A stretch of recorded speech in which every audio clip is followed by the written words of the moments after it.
Hello বন্ধুরা, দেখো ছোট একটা ব্লগ নিয়ে চলে এলাম। আজকে মাছের ব্লগ হবে।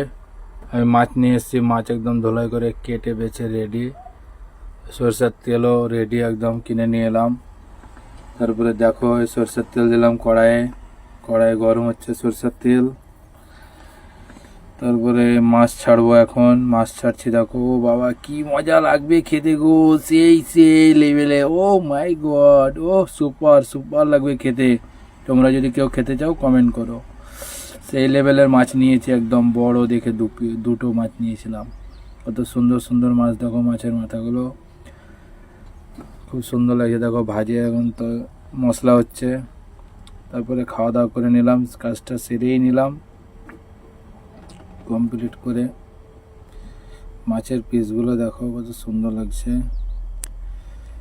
বন্ধুরা। ও সেই লেভেলে, দেখেছো কি রান্না করে রেখেছি। তোমরা যদি কেউ খেতে চাও কমেন্ট করো। ও মাই গড, ও মা গো।